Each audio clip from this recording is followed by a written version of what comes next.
de Colmar, la société LK Kunigel et Alsace Destination. Bonsoir à tous, bonsoir à toutes, bienvenue sur Ligne 68 TV, votre télé régionale de proximité. Nous allons ce soir parler de politique. Bonsoir Lara Millon. Bonsoir Car.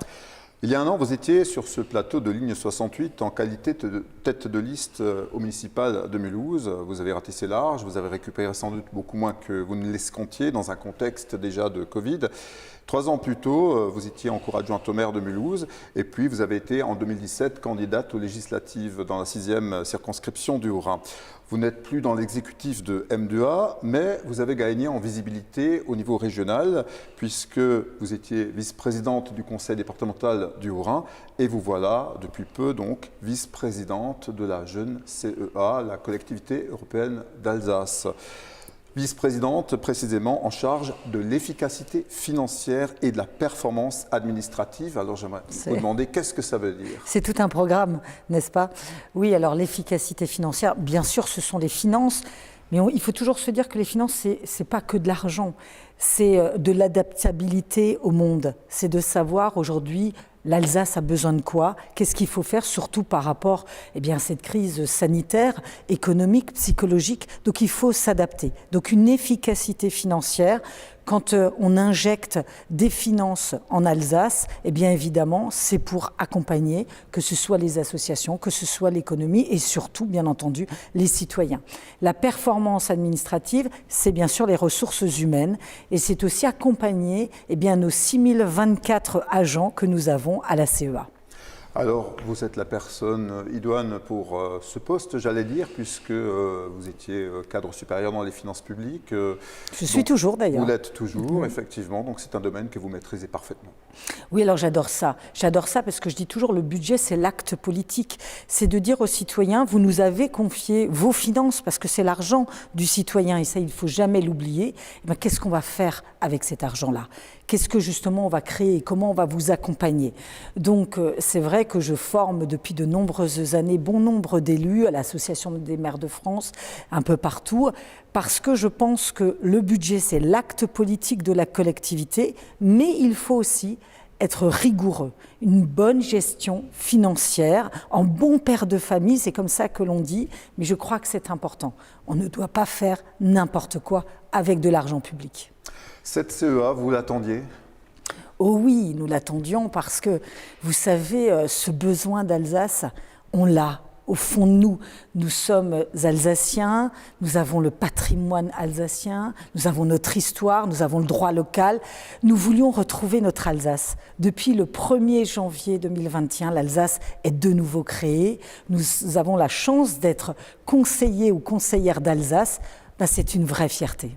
Il y a quelques semaines, vous avez donc présenté votre premier budget CEA, qui a été préparé depuis de longs mois avec votre binôme barinois, donc Bernard Fischer, maire de Bernay. Exactement. Et avec le président et avec tous les conseillers d'Alsace. Parce que vous savez, un budget ne se prépare pas tout seul. Moi, j'ai fait plus de 50 réunions avec Bernard, avec le président, aussi le président Frédéric Bierry, mais aussi avec Rémi Witt, qui était président du département du Haut-Rhin, et avec tous les collègues, parce qu'il a fallu que l'on travaille sur les convergences, sur la visibilité, sur plusieurs années, sur cette, justement, nouvelle collectivité européenne d'Alsace. Ça a été un moment aussi d'accord, de retrouvailles, de faire ensemble.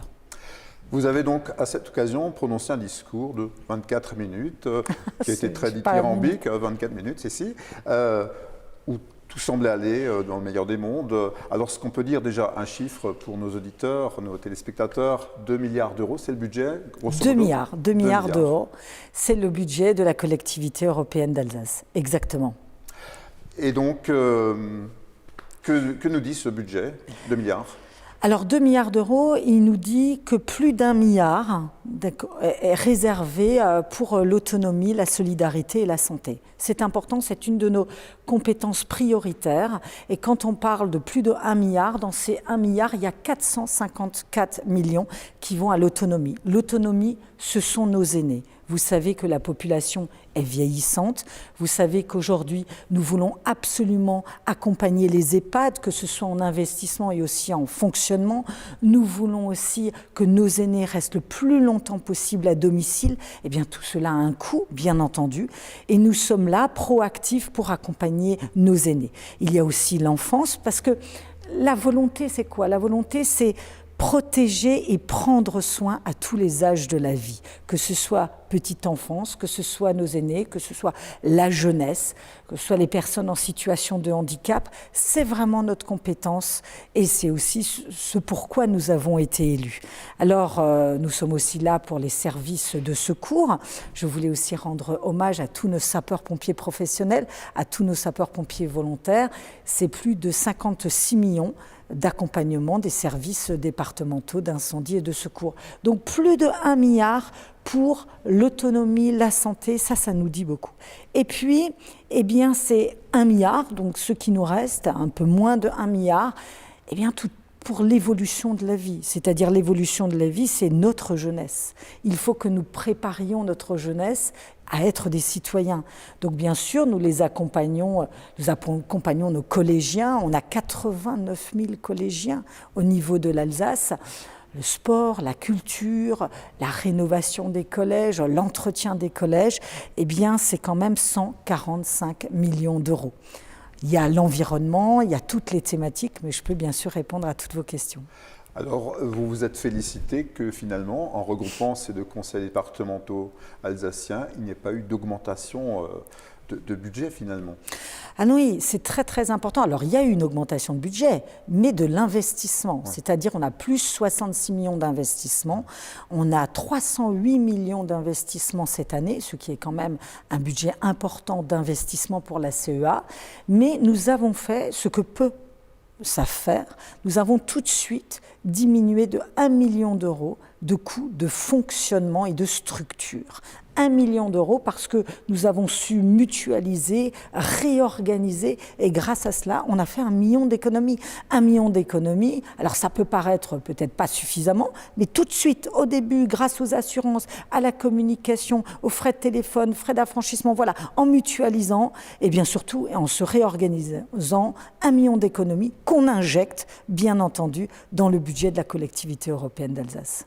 Alors vous avez été au conseil départemental du Haut-Rhin, vous savez que ça a été difficile pour les départements aussi, puisque bon, ces dernières années, vous avez perdu quand même, vous l'avez dit, entre 2014 et 2020, un demi-milliard d'euros d'IGF, de dotation globale de fonctionnement. C'est ça. Alors, c'est vrai, on le rappelle, en 2015, nous devions accompagner l'État pour réduire ses déficits publics. Donc il y a eu la dotation globale de fonctionnement qui a diminué. On a su prendre le virage. On a su faire aussi des économies. Donc des économies ont été faites, que ce soit dans le Haut-Rhin ou dans le Bas-Rhin. On a aussi désendetté. C'est quand même important. Nous sommes arrivés à désendetter de façon très importante le Haut-Rhin et le Bas-Rhin. Plus de 400 millions de désendettement. Donc tout ça nous donne la possibilité aujourd'hui d'avoir un autofinancement important pour investir et surtout pour accompagner. Vous savez, je vous le disais tout à l'heure, on est quand même aujourd'hui dans une situation compliquée. Je veux dire, les gens souffrent. Déjà, ils souffraient avant, mais aujourd'hui, avec cette crise sanitaire, cette crise économique, cette crise psychologique, ce mal-être ambiant, nous devons être là en accompagnement.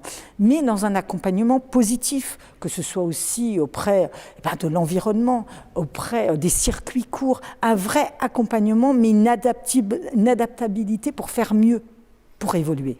Les nouvelles compétences vont vous coûter aussi. Oui, alors les nouvelles compétences, nous avons par exemple les routes nationales.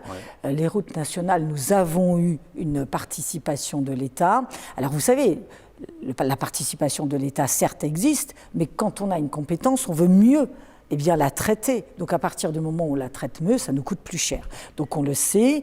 D'ailleurs, on aimerait avoir plus de compensation, c'est ce que nous sommes en train de regarder. Et donc, effectivement, on a les routes nationales.